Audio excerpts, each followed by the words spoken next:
buenos días mis queridos amigos. Bueno, ustedes me conocen principalmente con mis cuentas que funcionan en la noche. Transmito principalmente en el horario de las 7 de la noche.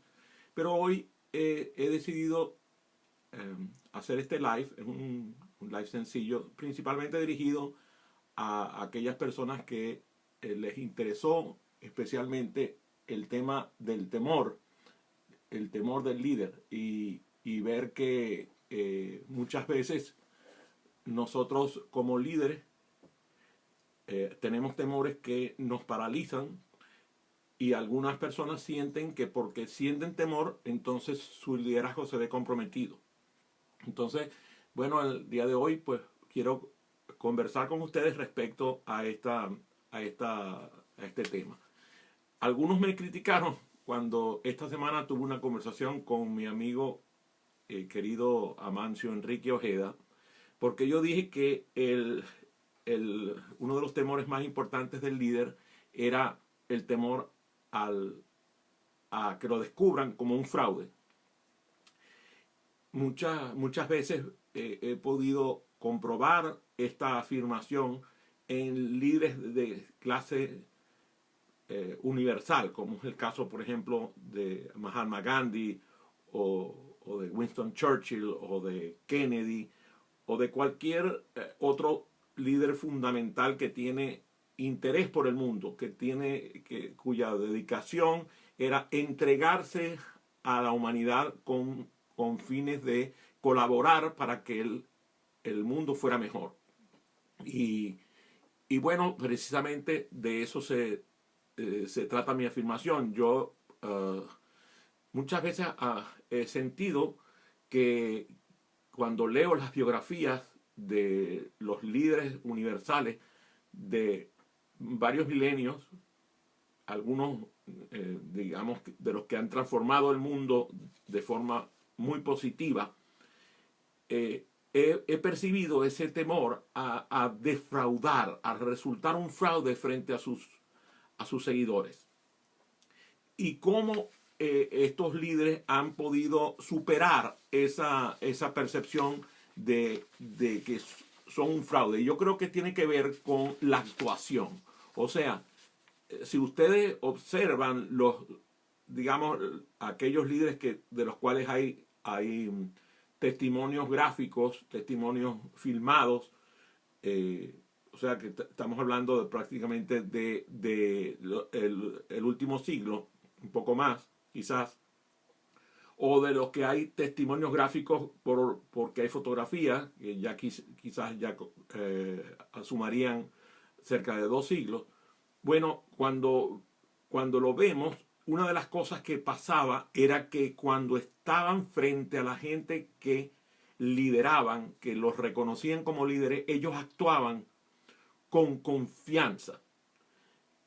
Pero cuando lees su biografía te das cuenta de que esa confianza, por más que la mostraban ante su gente, no la sentían. Sentían más bien, se sentían desconfiados de sí mismos. Y lo interesante era que actuaban sin confianza. Actuaban desde esa sensación de que no se tenían confianza a sí mismos, pero era como si pospusieran la confianza en sí mismos para que la confianza apareciera después. Y eso es una maravilla. Cuando tú ves personas que tienen un temor importante y siguen adelante, incluso más allá de su propia preservación. No quiero avergonzarlo, pero está conectado mi amigo Hermes José Flores, que para mí es un ejemplo de un líder de esta generación maravilloso, sobre todo por el momento que estamos viviendo y la función que él lleva dentro de la salud pública, tanto aquí en los Estados Unidos como la influencia que tiene en la salud venezolana y en la salud de los países hispanos.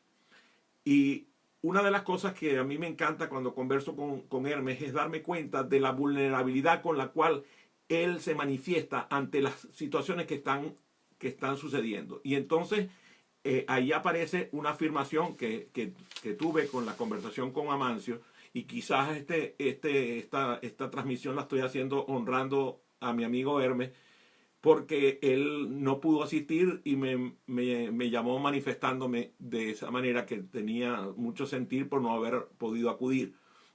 Entonces yo afirmé durante ese momento que esa confianza que yo no sentía en mí mismo, que el líder no siente en sí mismo, la consigue probablemente en el casi 100% de los casos en una fe infinita en Dios, en su creador. En el caso de algunos líderes pues que profesan religiones distintas a la que nosotros profesamos, que es la religión católica, apostólica y romana, pero confían en su imagen de su creador, y esa fe en Dios, como decimos nosotros dentro de la organización Cámara Junior, da sentido y objeto a nuestra vida, y esa fe en un momento determinado dejamos de perseguirla, digamos que dejamos de perseguir esa confianza que queremos lograr, porque mientras más la persigas, más inseguro te vas a sentir y más triste te vas a sentir. Si por el contrario te dejas poseer de tu fe, esa fe hace que el miedo al fracaso, que el miedo a situarte frente a los ojos de tus seguidores como un fraude, o que tú sientes que puedes dejar pasar por alto cosas que son vitales para el grupo que estás queriendo favorecer. Entonces, cuando tú dejas de perseguir esa sensación, entonces empiezas a actuar.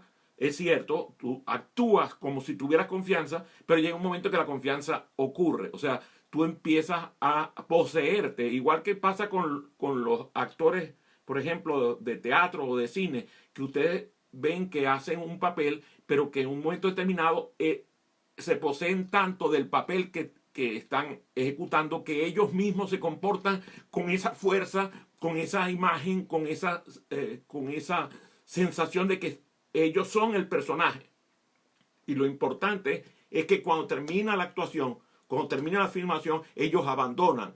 Y a veces, cuando ustedes han presenciado ensayos de teatro o ensayos de cine, ustedes ven que se poseen del papel y se salen del papel cuando hay un corte porque el ensayo terminó la escena o que se falló algo. Ellos salen del papel y vuelven a tomarlo cuando vuelven a iniciar.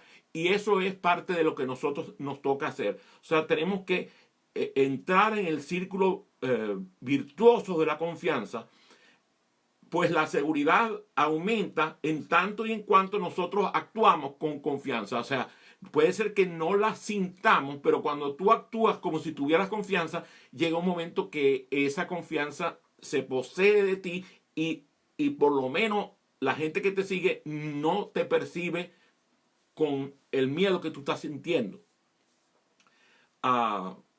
Una cosa que es importante es que muchas veces cuando nosotros sentimos miedo, cuando sentimos temor, también nos ocurre, cuando nos sentimos amenazados, y esa sensación en general es una sensación muy razonable, porque tiene que ver con nuestro cerebro reptiliano, con la corteza reptiliana, que es la corteza esa que nos hace reaccionar rutinariamente ante el peligro, ante el miedo, ante la sensación de amenaza. Entonces nosotros lo que hacemos es darnos cuenta del poder del cuerpo. Y eso es importante en esta época. Muchas personas se quedan tranquilas durante esta temporada de cuarentena. Y uno de los errores más graves que nosotros cometemos es quedarnos tranquilos. Yo en mi cuarto tengo un juego de pesas, tengo una cantidad de herramientas para hacer ejercicio, y me paro regularmente, agarro las pesas, hago ejercicio, agarro la cinta, hago ejercicio, me paro, hago ejercicio. O sea, no necesariamente hay que hacer una rutina de ejercicios prolongada. Tú puedes hacer unos ejercicios durante 10, 15 minutos y eso tiene un efecto igual de poderoso en tu quehacer. El miedo tiende a abandonar el cuerpo cuando el cuerpo se mueve. Yo le preguntaba a Hermes José que cuántas veces estaba yendo al hospital durante este periodo y me dijo que 3 o 4 veces por semana. Y a mí, de verdad, o sea, pensando en el amor que siento por Hermes José, oye, tú sabes, me preocupa grandemente saber que mi amigo está expuesto a ir a hospitales que están abundantes de enfermos de coronavirus o incluso enfermos de otras situaciones que pueden afectarlo. Y bueno, yo pienso que es lo que lo mueve, aparte de su vocación como galeno, como médico, es la fe. O sea, yo estoy seguro que es así. Él tiene una visión positiva, tiene una visión clara de lo que debe lograr con su participación dentro del sistema de salud. Entonces, allí es importante, él encuentra motivos para confiar. Y entonces la gente que lo sigue, la gente que lo ve a él como un líder, al observarlo, yo tengo a varios de ellos conectados por las redes en este momento, cuando observan la conducta de Hermes José, él les da motivo para confiar en sí mismos, mostrándole los motivos que él tiene para confiar en sí. O sea, el ejemplo empieza a producir ese ciclo virtuoso del cual les hablaba. Puede ser que una persona sienta que no tiene las habilidades, que no tiene la experiencia para poder liderar a otros de manera efectiva. Y puede ser que así sea. Lo hemos visto con niños, por ejemplo, durante este proceso de cuarentena, muchos niños han liderado a sus familias hacia una conducta mucho más madura, mucho más inteligente, mucho más preclara ante la situación. Yo he observado a niños tener una conducta que es admirable. Mi nieto Matías, que tiene 6 años, mi nieta Anabela, que es una bebé de 4 años, y Adriano, que ya es un hombre de 7 años, pues ellos han mostrado en la conducta habitual en el hogar una manera de ser ante la situación que ha conducido a liderar a sus padres a una conducta distinta. Por ejemplo, Keila está trabajando desde la casa, Adrián Antonio se está arriesgando, tiene que ir a trabajar fuera de casa, mientras que Aliet y su esposo Germán estuvieron confinados durante un largo periodo y ahora también por obligaciones de carácter financiero se ven obligados a tener que salir a trabajar. Pero el liderazgo de sus hijos hizo que ellos desarrollaran una visión de la situación como familia que los hizo avanzar de forma extraordinaria. Cuando yo he visto, por ejemplo, gente amiga mía en diferentes empresas en Hispanoamérica o en Europa, aquí mismo en los Estados Unidos o en Canadá, que han tenido que trabajar porque sus negocios de sus empresas depende la industria que suple las medicinas, por ejemplo, que suple los servicios públicos, y han tenido que salir. Sus familias han hecho un trabajo de darles la confianza de que lo que están haciendo, lo están haciendo por un bien superior, con una actitud de beneficio a la humanidad. Entonces utilizan esa sensación digamos, de triunfo, que es salir cada día a trabajar. Y sus familias lo reciben con beneplácito cuando llegan a salvo a casa.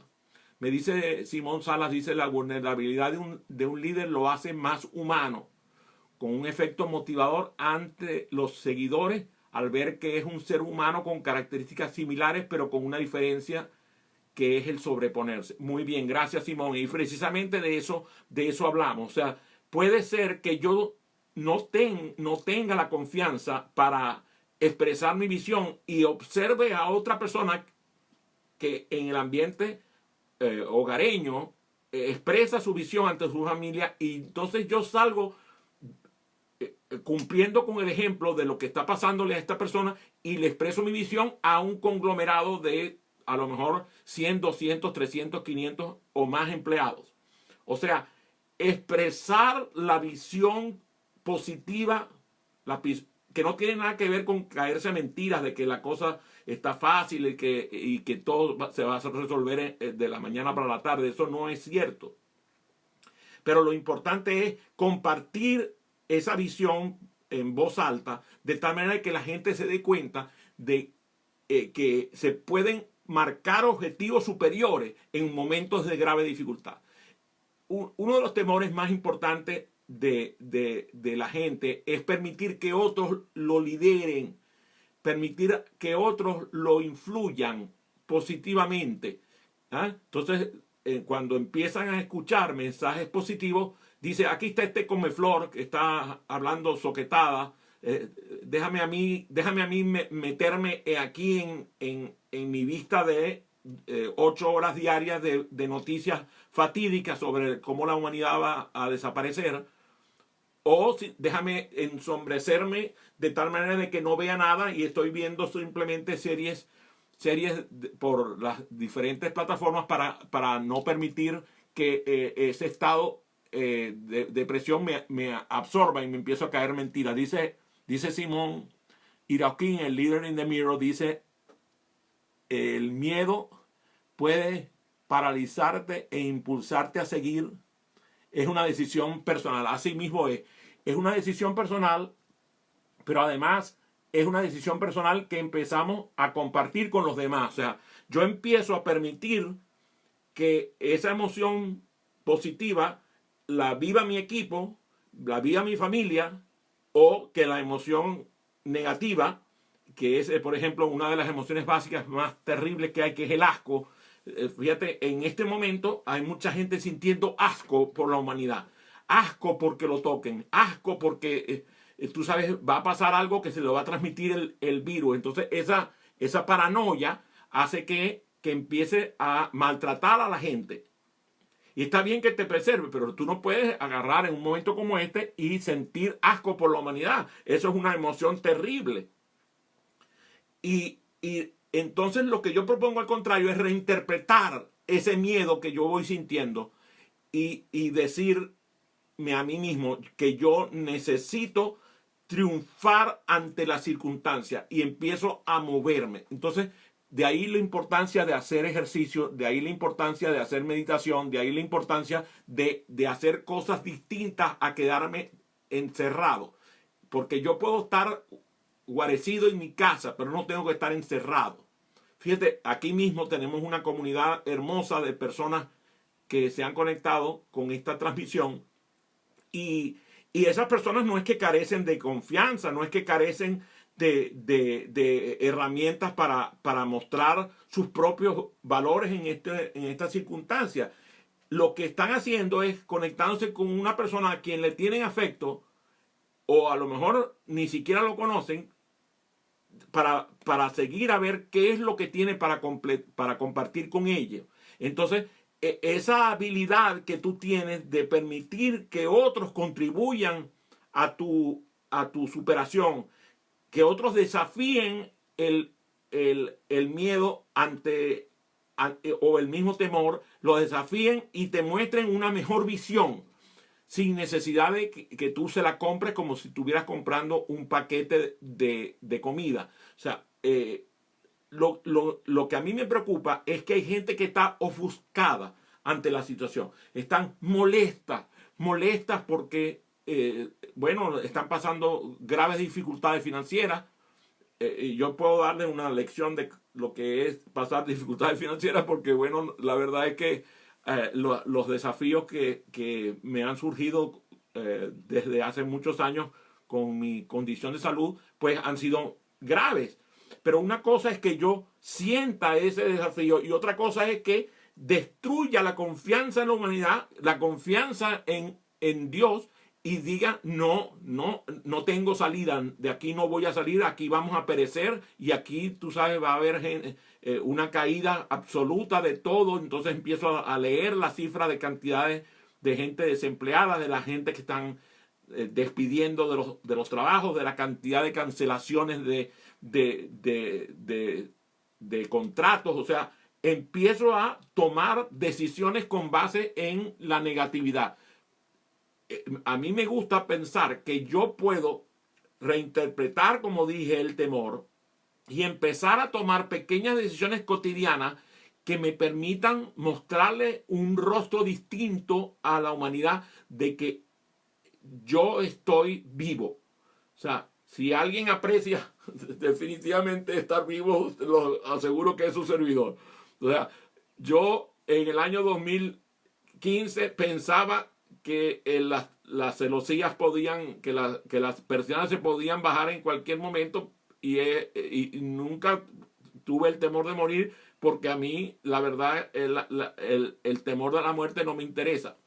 Yo siempre me he considerado inmortal y todavía me considero inmortal.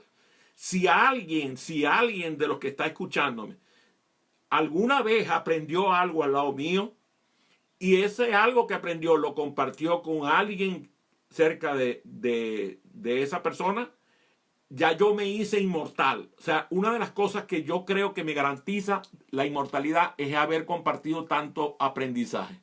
A ver qué nos dice aquí Carlos Portillo. Dice, vamos a ver si lo logro leer, que está muy pequeña la letra para mí.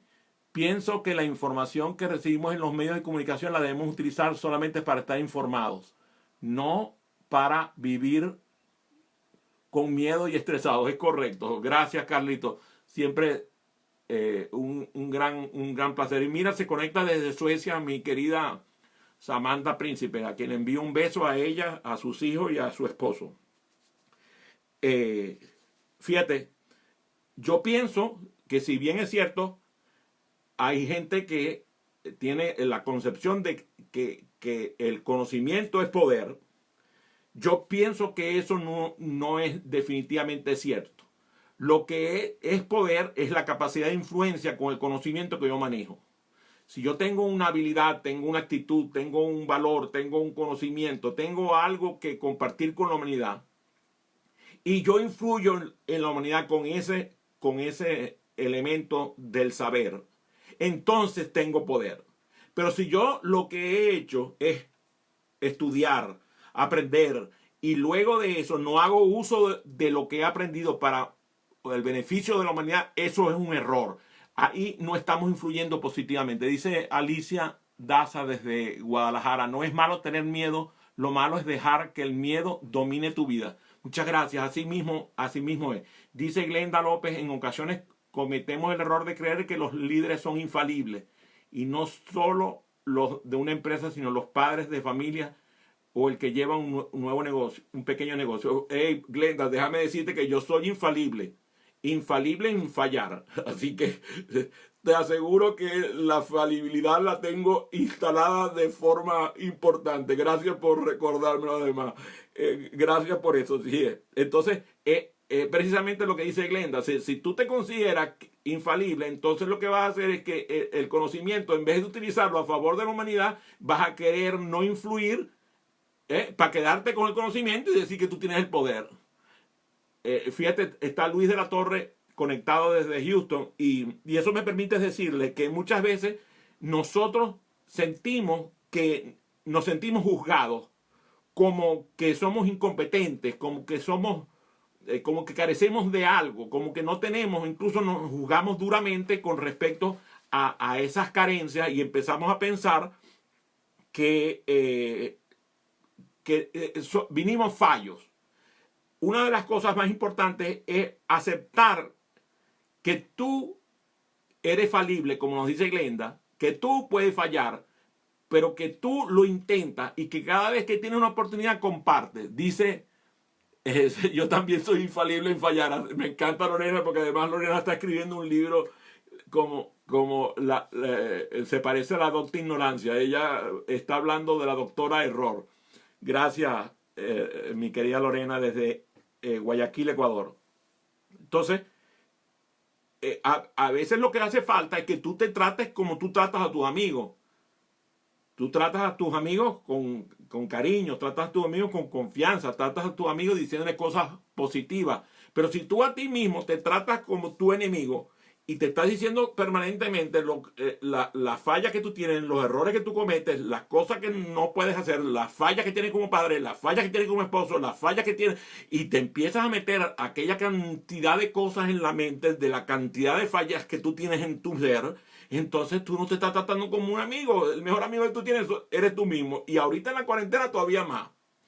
Entonces, empecemos a pensar cómo apoyarnos, cómo perdonarnos, cómo dejar de criticarnos, cómo reconfortarnos para entonces con ese poder empezar a compartir con la humanidad esos pensamientos extraordinarios que nosotros empezamos a necesitar en momentos de grave dificultad. Antes de empezar a ya cerrar, porque estamos ya con el tiempo, yo quería primero recordarles a mis amigos que me están escuchando, recuerden la importancia de las sugestiones positivas, de las sugestiones que hacemos a la gente de forma extraordinaria. A ver qué me dice Samantha. Dice, me encanta eso. Yo le digo a mis pacientes que uno se tiene que tratar a sí mismo como trataba uno a su abuelita. Bueno, así es, a su abuelita favorita, así es. Y mira que yo traté muy bien a mi abuelita. Mira, aquí está cómo ser nuestra mejor mamá. Muy bien, bueno, yo prefiero no ser mi mamá, yo prefiero ser mis padres, porque si no, mi papá se pone muy nervioso con eso. Dice Simón, el líder in the mirror, el pensamiento positivo derrota el miedo. Así es. El pensamiento positivo derrota el miedo y la fe en Dios es la imagen que nosotros tenemos que poner, porque esa es la que nos acompaña en la sombra, la que nos acompaña en la oscuridad, la que nosotros tiramos la mano y siempre está ahí para sacarnos de esa oscuridad. Entonces, una de las cosas que les repito es el poder de las sugestiones positivas. Sugestiones verbales, no verbales, vocales, no vocales. Ustedes, algunos de los que tomaron formación de facilitadores conmigo, saben la importancia que tiene esa herramienta poderosa que son las sugestiones. Otra herramienta importante en estos momentos, y Livia Rincón lo ha referido en muchas de sus transmisiones, es el poder de la visualización. Y por eso hay que aprender a hacer ejercicios de visualización creativa. Dice José Francisco Silvera, me saluda, gracias. Está en North Carolina, un gran saludo, José Francisco. Y dice, cuando recuerdas a tu niño interior, tu miedo disminuye. Ten cuidado, tú vayas a recordar tu niño en interiores. Oíste, Simón, cuidado con recordar a tus niños interiores que te vas a reír mucho. Dice exactamente, o sea, no es solamente mi niño interior, es que, como dice el Bob Pye, nosotros somos niños en cuerpos grandes, así que hay que aprender a visualizarnos como el niño que somos. Esta frase ustedes la conocen y la han escuchado de mi voz. Si tu mente puede concebirla, si tu corazón puede creerlo y actúas, definitivamente ocurrirá. Repítanlo conmigo. Si mi mente puede concebirlo, mi corazón puede creerlo y actúo, definitivamente ocurrirá. Vamos a ver qué dice Ana Luna. El miedo nos da información para revisar nuestras oportunidades y para estar alertas para actuar. Y mira que yo estoy alerta siempre con tus intervenciones, mi querida Ana Luna. Estoy pendiente de estar contigo y con Iván por una conversación particular. Se conecta mi amiga Ana Vale.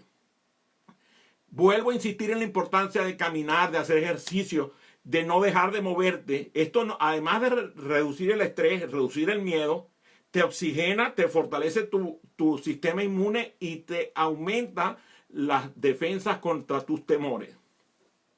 Por último, y quizás esta es la razón de que yo haya hecho esta transmisión el día de hoy, recuerda pedir ayuda. El que pide ayuda vive la vida del que pide ayuda. El que no pide ayuda vive la vida del que no pide ayuda. ¿Quién tendrá mejor vida? Sin lugar a dudas, quien pide ayuda. Entonces, pide ayuda de tal manera de que la gente que forma parte de tu red y aquellos que incluso escuchan tus peticiones de ayuda acudan a tu auxilio. Ustedes saben, durante la época en que yo estuve esperando por el trasplante, una de las cosas que a mí más me satisfizo es la cantidad de personas a quien yo nunca había conocido que se ofrecieron a ayudar. todavía algunas personas que se dan cuenta que después del trasplante el desafío es tan grande como antes de recibir el trasplante, acuden en mi ayuda, y eso a mí me enaltece. Poder recibir ayuda de la gente que se da cuenta de que el desafío que nosotros como familia y yo como persona estamos viviendo en este momento de grave dificultad, porque ustedes se pueden imaginar, si ustedes están atemorizados, lo que se puede sentir en esta casa donde hay una persona con asma crónica, que hay una persona con diabetes tipo 1 y hay un trasplantado que toma medicina inmunosupresora. O sea, yo no he podido asistir a las últimas 4 citas médicas que tenía pautadas. Ustedes se pueden imaginar cuál es la sensación que a mí me embarga cuando pienso que no estoy yendo al dermatólogo, que no estoy yendo a los médicos que tendrían que estar cuidando a una persona que tiene un trasplante. Me interesa mucho el comentario de Ana Luna. Gracias por compartir eso. Ana, tiene mucho sentido dar cuenta de que tenemos miedo y explorarnos por qué tenemos miedo, ese miedo, y actuar en consecuencia. Muy bien, gracias. Gracias, Ismael. Bueno, a Ismael es para mí una inspiración, porque cada vez que publica esas imágenes de su país hermoso, Belice, eso a mí se me quita cualquier cosa. O sea, pensar en la preciosura del país que es Belice y en la amistad que tengo con Ismael me encanta. Dice, buen día y mucho gusto. Soy hermano, es el hermano de Luis de la Torre, qué bueno. Y pienso que el problema es que hay personas que no saben pedir ayuda. Así es. Le falta humildad, quizás, puede ser eso. Le falta humildad. Entonces, una de las formas que yo pido ayuda es cantar, escuchar música, alumbrarme con mi propia luz y dejar que la luz llegue a mí. Por eso esta sesión para mí fue enaltecedora. Les agradezco mucho el tiempo que dispensaron para escucharme. Espero que en el futuro estemos juntos y que los mensajes que he podido comunicar durante esta sesión les haya agradado. Me voy a quedar con algunos de ustedes que todavía lo desean, porque me están pidiendo incluso participación, así que les agradezco el tiempo que me dispensaron. Voy a desconectar la transmisión para la grabación y me quedo conectado para poder hablar con ustedes.